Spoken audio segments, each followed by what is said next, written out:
नमस्कार, आवाज समाचार में आप सभी का स्वागत है। मैं हूं सीमा। खबरों की शुरुआत करते हैं और सबसे पहले नजर डाल लेते हैं हेडलाइंस पर। आरएसएस का शताब्दी वर्ष, पीएम मोदी ने जारी किया डाक टिकट और विशेष सिक्का। आरबीआई का बड़ा फैसला, 5.5% पर स्थित रेपो रेट, ईएमआई बढ़ने का डर खत्म। केंद्रीय कर्मचारियों के लिए खुशखबरी, डीए 3% बढ़ा, सैलरी में होगा इजाफा। फिलीपींस में 6.9 तीव्रता का भूकंप, 60 की मौत, भारी तबाही। और यूपी के बहराइच में एक ही घर में मिली 6 लोगों की जली लाशें, पुलिस जांच में जुटी। और अब खबरें विस्तार से। आज दशहरे के मौके पर राष्ट्रीय स्वयंसेवक संघ आरएसएस ने अपने 100 साल पूरे कर लिए हैं। इस ऐतिहासिक अवसर पर दिल्ली के अंबेडकर इंटरनेशनल सेंटर में बड़ा कार्यक्रम हुआ, जहां प्रधानमंत्री नरेंद्र मोदी ने स्मारक, डाक टिकट और विशेष सिक्का जारी किया। आरएसएस की शताब्दी आयोजन पर पीएम ने कहा कि संघ ने हमेशा सेवा, अनुशासन और समाज में जागरूकता को बढ़ावा देने का काम किया है। उन्होंने बताया कि संघ के स्वयंसेवकों ने कभी कटुता नहीं दिखाई, चाहे कितनी भी कठिनाइयां सामने आई हों। प्रधानमंत्री मोदी ने खास तौर पर यह भी कहा है कि स्वतंत्र भारत के इतिहास में पहली बार भारतीय मुद्रा पर भारत माता की छवि दिखाई गई है। इस सिक्के पर एक तरफ राष्ट्रीय चिन्ह है तो दूसरी तरफ सिंह पर विराजमान भारत माता और संघ के कार्यकर्ता नजर आ रहे हैं। सिक्के पर संघ का बोध वाक्य भी अंकित है। मंच पर इस मौके पर संघ के सरकारवाहक दत्तात्रेय होसबोले भी मौजूद रहे। बता दें कि पीएम मोदी खुद लंबे समय तक संघ के प्रचारक रहे हैं और बीजेपी में आने से पहले उन्होंने संगठन के लिए लगातार काम भी किया है। आरएसएस की स्थापना 1925 में नागपुर में डॉक्टर केशव बलिराम हेडगेवार ने की थी। संघ का उद्देश्य था सांस्कृतिक जागरूकता, सेवा और सामाजिक जिम्मेदारी को मजबूत करना। आज जब संघ के 100 साल पूरे हो चुके हैं तो इस मौके पर जारी स्मारक, डाक टिकट और सिक्का इतिहास में दर्ज हो गया। आरएसएस की शताब्दी पर पीएम मोदी का ये कदम न सिर्फ संगठन की यात्रा को यादगार बनाता है, बल्कि स्वतंत्र भारत की मुद्रा पर पहली बार भारत माता की छवि को भी इतिहास के पन्नों में दर्ज करता है। आर्थिक दुनिया से बड़ी खबर सामने आई है। भारतीय रिजर्व बैंक यानी कि आरबीआई ने अपनी हालिया मॉनेटरी पॉलिसी मीटिंग में रेपो रेट को 5.5% पर स्थिर रखने का फैसला किया है। इसका मतलब साफ है, आपकी ईएमआई बढ़ने वाली नहीं है और लोन महंगे नहीं होंगे। इस साल आरबीआई ने पहले फरवरी, अप्रैल और जून में 3 बार रेपो रेट में कटौती की थी। कुल मिलाकर 1% की गिरावट हुई थी। लेकिन सितंबर की बैठक में मौद्रिक नीति कमेटी ने सभी मेंबर्स की सहमति से दरें स्थिर रखने का निर्णय लिया है। आरबीआई संजय मल्होत्रा ने कहा है कि जीएसटी में कटौती के बाद महंगाई में कमी आने के कारण ये कदम उठाया गया है। विशेषज्ञों का कहना है कि रेपो रेट स्थिर रखना आर्थिक स्थिरता और निवेशकों के भरोसे के लिए सही कदम है। अल्फा कॉर्प डेवलपमेंट के सीएफओ संतोष अग्रवाल के मुताबिक होम बायर्स के लिए ईएमआई स्थिर रहने से लंबी अवधि के निवेश में भरोसा बढ़ेगा। वहीं डेवलपर्स के लिए कैपिटल मैनेजमेंट आसान होगा। त्रेहान आइरिस के अभिषेक त्रेहान ने भी कहा है कि इससे खरीदार और डेवलपर्स दोनों की भविष्य की प्लानिंग आसान होगी। आरबीआई ने इस साल जीडीपी ग्रोथ का अनुमान 6.5% से बढ़ाकर 6.8% किया है, जो आर्थिक सुधार की दिशा में सकारात्मक संकेत है। याद दिला दें, आरबीआई हर 2 महीने में मॉनेटरी पॉलिसी बैठक करती है और इस वित्तीय वर्ष में कुल 6 बैठकें तय हैं।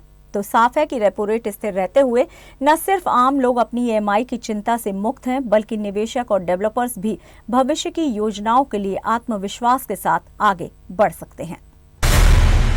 दिवाली से पहले केंद्रीय कर्मचारियों को पेंशन भोगियों के लिए एक बड़ी खुशखबरी सामने आई है। सरकार ने महंगाई भत्ते यानी कि डीए में 3% की बढ़ोतरी करने का फैसला किया है। अब महंगाई भत्ता 55% से बढ़कर 58% हो गया है। ये बढ़ोतरी 7वें वेतन आयोग के तहत आने वाले सभी केंद्रीय कर्मचारियों, पेंशन होल्डर्स और फैमिली पेंशन भोगियों पर लागू होगी। उदाहरण के लिए 30,000 बेसिक सैलरी वाले कर्मचारियों को अब प्रति माह 900 अतिरिक्त मिलेंगे, जबकि 40,000 सैलरी वालों को 1,200 रुपये अतिरिक्त राशि प्राप्त होगी। 3 महीनों में इसका कुल लाभ 2700 से 3600 तक होगा, जो त्योहारों के समय आर्थिक राहत प्रदान करेगा। केंद्र सरकार महंगाई भत्ते की समीक्षा साल में 2 बार जनवरी और जुलाई में करती है। साल की शुरुआत में यानी कि 1 जनवरी 2025 को डीए और महंगाई राहत में 2% की बढ़ोतरी की गई थी। अब दिवाली से पहले 3% की बढ़ोतरी हुई है, जो लाखों कर्मचारियों के लिए एक बड़ा तोहफा साबित होगी। प्रधानमंत्री मोदी की अध्यक्षता में केंद्रीय मंत्रिमंडल ने इस प्रस्ताव को मंजूरी दी है और ये बढ़ा हुआ डीए 1 जुलाई से प्रभावी होगा। इस कदम से न सिर्फ सरकारी कर्मचारियों को आर्थिक राहत मिलेगी, बल्कि त्योहारों के मौसम में खुशी का माहौल भी बढ़ेगा। यही थी दिवाली से पहले केंद्रीय कर्मचारियों के लिए बड़ी खुशखबरी। बड़ी खबर फिलीपींस से, जहां कल रात 6.9 तीव्रता के भूकंप ने तबाही मचा दी। ताजा जानकारी के मुताबिक इस हादसे में अब तक लगभग 60 लोगों की मौत हो चुकी है, जबकि 150 से ज्यादा घायल हैं। भूकंप का सबसे ज्यादा असर केबू शहर के तटों और सैन रेमिगियो इलाके में देखा गया, जहां कई मकान, चर्च और इमारतें धराशायी हो गईं। सैन रेमिगियो की मेयर ने मौतों की आधिकारिक पुष्टि कर दी है। भूकंप के तुरंत बाद सुनामी अलर्ट जारी किया गया था। लोगों को तटीय इलाकों से दूर रहने की सलाह दी गई, लेकिन करीब 3 घंटे बाद चेतावनी रद्द कर दी गई। फिलीपींस की सिस्मोलॉजी एजेंसी ने कहा है कि झटकों के कारण समुद्र के जलस्तर में हलचल और करंट की समस्या देखी गई। हालांकि राहत की बात यह रही कि अब स्थिति काबू में है। आपको बता दें कि Philippines Pacific ring of fire में स्थित है, यानी वो इलाका जहां लगातार भूकंप और ज्वालामुखी विस्फोट का खतरा बना रहता है। इसी वजह से यहां भूकंप अब आम बात है। लेकिन कल रात का ये भूकंप इस साल की सबसे बड़ी आपदा साबित हुआ। फिलहाल बचाव और राहत कार्य जोरों पर है। टीमें मलबे में दबे लोगों को निकालने की कोशिश में जुटी हुई हैं। फिलीपींस में तबाही के इन दृश्यों ने पूरी दुनिया को हिलाकर रख दिया है। उत्तर प्रदेश के बहराइच जिले से एक बेहद खौफनाक और गंभीर घटना की खबर सामने आई है। निंदूरपुरवा गांव में पुलिस ने एक अध जले घर में 6 लोगों की जली हुई लाशें बरामद की हैं। मृतकों में घर के मालिक विजय, उनकी पत्नी, 2 बेटियां और 2 अन्य लोग शामिल हैं। घटना की सूचना मिलते ही जिले की पुलिस और प्रशासनिक अधिकारी मौके पर पहुंच गए। फायर विभाग की टीम ने आग पर काबू पाया और सभी शवों को कब्जे में लेकर पोस्टमार्टम के लिए भेज दिया है। स्थानीय लोगों का कहना है कि ये घटना पूरे परिवार की हत्या के बाद घर में आग लगने का शक लगती है। वहीं पुलिस एक अन्य एंगल से भी जांच कर रही है। कुछ पुलिस सूत्रों के अनुसार हो सकता है कि पूजा या घरेलू कार्य के दौरान अचानक आग लगी हो और सभी इसके शिकार बन गए हों।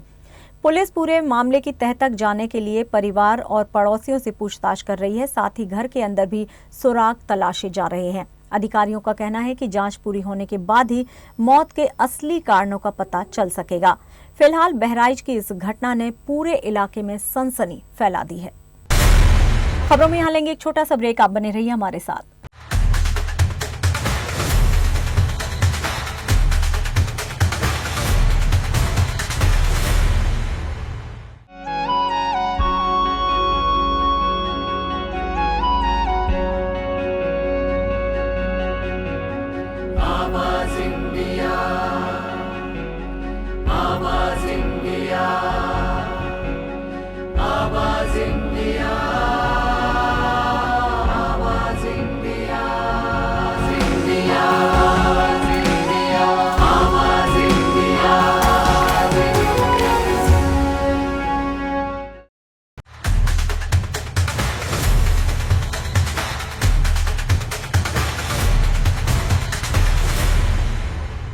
ब्रेक के बाद एक बार फिर से आप सभी का स्वागत है। बढ़ते हैं अपनी अगली खबर की ओर। मुजफ्फरनगर से एक दर्दनाक सड़क हादसा सामने आया है। करनाल से हरिद्वार गंगा में अस्थियां विसर्जन करने जा रही आर्टिगा कार तेज रफ्तार में खड़े ट्रक से जा टकराई। इस दर्दनाक टक्कर में 3 पुरुष और 3 महिलाओं की मौत हो गई है। हादसे का मंजर इतना भयानक था कि कार के परखच्चे उड़ गए और पुलिस तथा स्थानीय लोगों को शव निकालने के लिए जेसीबी तक लगानी पड़ी। घायलों को गंभीर हालत में अस्पताल में पहुंचाया गया है। स्थानीय लोग कहते हैं कि ये बाईपास हर रोज खड़े भारी वाहनों की वजह से खतरनाक बन जाता है और हादसों की वजह बन जाता है। हादसे के बाद गुस्साए लोग सड़क पर उतर आए और प्रशासन से मांग की कि ऐसे खड़े वाहनों पर सख्त कार्रवाई की जाए। पुलिस ने शव पोस्टमार्टम के लिए भेज दिए हैं और मामले की जांच शुरू कर दी है। इस दर्दनाक हादसे ने न केवल परिजनों को तोड़ दिया, बल्कि पूरे इलाके को हिलाकर रख दिया है। त्योहारों के बीच आए इस हादसे ने एक बार फिर से सड़क सुरक्षा और नियमों की अनदेखी पर सवाल खड़े किए हैं। आम जनता को फेस्टिव सीजन में कई खुशखबरियों के बीच महंगाई का नया झटका लगा है। इंडियन ऑयल और अन्य तेल मार्केटिंग कंपनियों के कमर्शियल एलपीजी सिलेंडर के दाम बढ़ा दिए गए हैं। दिल्ली में 19 किलो वाला कमर्शियल सिलेंडर अब 1595 रुपये 50 पैसे में मिलेगा, यानी कि 15 रुपये 50 पैसे की बढ़ोतरी हुई है। इसके अलावा सितंबर में इसके दाम में 51 रुपये की कटौती की गई थी। हालांकि राहत की बात यह है कि घरेलू सिलेंडर यानी कि 14.2 किलो वाले सिलेंडरों की कीमतों में कोई बढ़ोतरी नहीं हुई है। तेल कंपनियों के अनुसार ये बदलाव 1 अक्टूबर बुधवार से लागू हो गया है। विशेषज्ञों का कहना है कि बढ़ोतरी व्यावसायिक उपयोग और फेस्टिव सीजन की मांग को देखते हुए की गई है। दर्शकों, महंगाई का असर अब सीधे व्यावसायिक गैस पर नजर आ रहा है, जबकि घरेलू गैस यूजर्स फिलहाल राहत में है।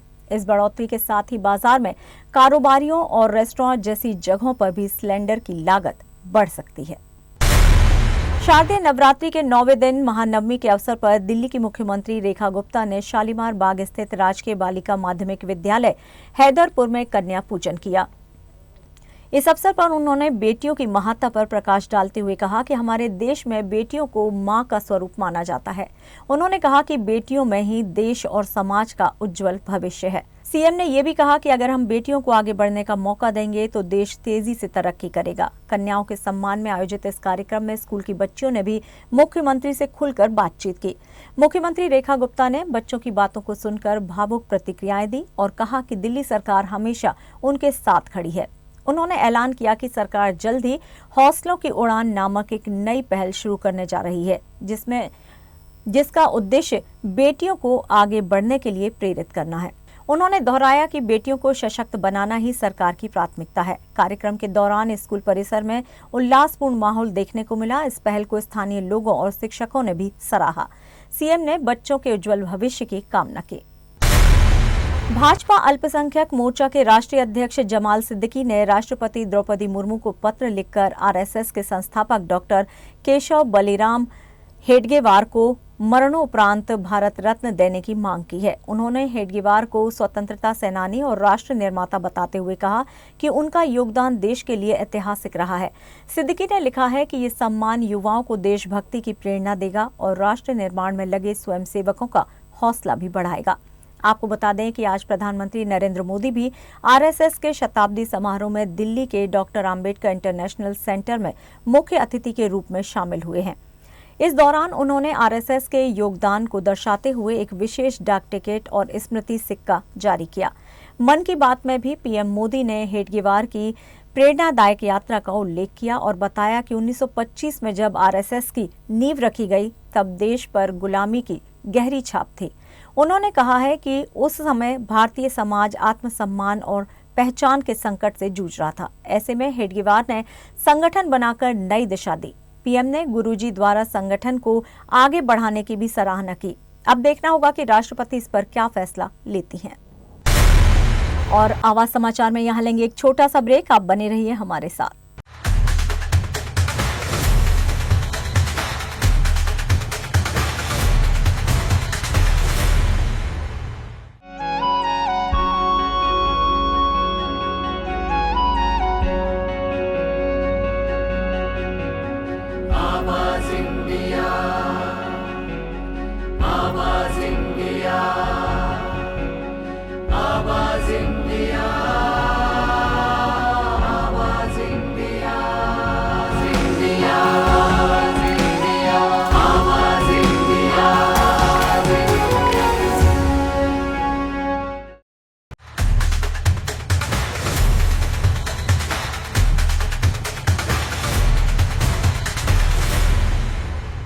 ब्रेक के बाद एक बार फिर से आप सभी का स्वागत है। बढ़ते हैं अपनी अगली खबर की ओर। बॉलीवुड के बादशाह शाहरुख खान एक बार फिर अपने फैंस के लिए खास तोहफा लेकर आए हैं। वो 11 अक्टूबर को अहमदाबाद में होने वाले 70वें फिल्म फेयर अवार्ड में को होस्ट के रूप में नजर आएंगे। इस खास मौके पर उनके साथ करण जौहर और मनीष पॉल भी मंच साझा करेंगे।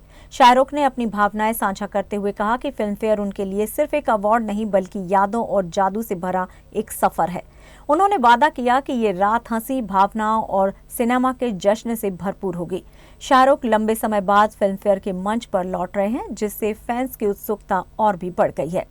करण जौहर ने भी इस आयोजन को लेकर उत्साह जताया और कहा कि फिल्म फेयर भारतीय सिनेमा की आत्मा है, जो दशकों से इसकी कहानी को आकार देता आ रहा है। उन्होंने कहा कि 2000 से वो इस समारोह का हिस्सा रहे हैं और कई बार इसकी मेजबानी भी कर चुके हैं। आपको बता दें कि हाल ही में शाहरुख और करण एक साथ show the best of Bollywood में भी दिखाई दिए थे। अब 70वें फिल्म फेयर के मंच पर तीनों होस्ट मिलकर दर्शकों को एक यादगार रात देने वाले हैं। दशहरा यानी विजयदशमी, अच्छाई की बुराई पर जीत का पर्व। हर साल रावण दहन की परंपरा और श्री राम की विजय की गाथा हमें यही सिखाती है कि सत्य और धर्म की राह पर चलने वाला कभी हारता नहीं। और इस मौके पर बॉलीवुड के शहंशाह अमिताभ बच्चन ने भी अपने फैंस को एक खास संदेश दिया है। बिग बी ने अपने ब्लॉग में लिखा है कि भारतीय सिनेमा की सबसे बड़ी खासियत यही है कि हमारी फिल्मों में हमेशा न्यायपूर्ण अंत होता है। 3 घंटे की कहानी के आखिर में अच्छाई की जीत और बुराई की हार दिखाई जाती है। शायद यही वजह है कि दर्शक इन फिल्मों से गहरा जुड़ाव महसूस करते हैं। बच्चन ने कहा कि असल जिंदगी में भी किसी फिल्म की तरह यहाँ भी मुश्किलें आती हैं, बुराई ताकतवर लगती है, लेकिन अंत में जीत हमेशा सच और अच्छाई की ही होती है। यानी दशहरे का यही संदेश है, चाहे संघर्ष कितना भी लंबा क्यों ना हो, अंत में विजय सच्चाई और धर्म की ही होती है। टीवी सीरियल बालिका बधू से घर घर में पहचान बनाने वाली अविका गौर अब रियल लाइफ में भी दुल्हन बन गई हैं। 30 सितंबर को उन्होंने अपने long time boyfriend Milind Chandwani से शादी कर ली है। ये खास शादी रियलिटी शो पति पत्नी और पंगा के सेट पर हुई, जहां दोनों ने हल्दी, मेहंदी और फेरे की सभी रस्मों को निभाया। शो के बाद सदस्य जैसे हिना खान, रुवीना दिलायक, ईशा मालवीय और मुनव्वर फारूकी भी इस समारोह में शामिल हुए। मिलिंद स्कूटर पर बारात लेकर आए और ढोल की थाप पर जमकर नाचे। अविका ने लाल गोल्डन लहंगे और भारी गहनों में सबका दिल जीत लिया। वहीं मिलिंद पीच गोल्डन शेरवानी में दिखे। शादी के बाद दोनों ने खूबसूरत तस्वीरें क्लिक की और जमकर जश्न मनाया। हल्दी और मेहंदी की रस्में भी शो के सेट पर ही हुई, जहां अविका और मिलिंद ने खूब मस्ती की और सभी के साथ इस पल को एंजॉय किया। होमवले फिल्म्स और ऋषभ शेट्टी की बहुचर्चित फिल्म कांतारा चैप्टर 1 इस साल की सबसे बड़ी फिल्मों में से एक बन चुकी है। 2022 में आई कांतारा की सफलता के बाद इसके प्रीक्वल को लेकर दर्शकों में जबरदस्त उत्साह है। अब जबकि फिल्म की रिलीज में केवल 1 दिन ही बाकी है, मेकर्स ने फिल्म का नया गाना रेवेल रिलीज कर फैंस की बेसब्री को और बढ़ा दिया है। इस एनर्जेटिक गाने को दिलजीत दोसांझ ने गाया है और इसमें उनकी झलक भी नजर आएगी। उनकी आवाज के गाने को और अधिक दमदार बना दिया है। सोशल मीडिया पर इसे रिलीज करते हुए मेकर्स ने इसे बगावत की गूंज बताया है। ये गाना फिल्म की थीम को और गहराई से दर्शाता है। कांतारा चैप्टर 1 तकनीकी और सिनेमाई दृष्टिकोण से बेहद खास और फिल्म मानी जा रही है। फिल्म में एक भव्य दृश्य शामिल है, जिसे 25 एकड़ इलाके में 45 दिनों तक 3000 लोगों और 500 से ज्यादा प्रशिक्षित फाइटर्स के साथ शूट किया गया है। ये सीक्वल भारतीय सिनेमा के सबसे बड़े दृश्यों में गिना जा रहा है। फिल्म के तकनीक टीम में music director B Ajaneesh Loknath, DOP Arvind Kashyap और प्रोडक्शन मैनेजर विनेश बंगलान शामिल हैं। फिल्म 2 अक्टूबर को कन्नड़, हिंदी, तमिल, तेलुगु, मलयालम, बंगाली और अंग्रेजी में वर्ल्ड वाइड रिलीज होगी। ये फिल्म भारत की सांस्कृतिक विरासत और आधुनिक सिनेमा का मेल है। और फिलहाल आवाज समाचार में इतना ही, लेकिन आप देखते रहिए आवाज इंडिया। नमस्कार।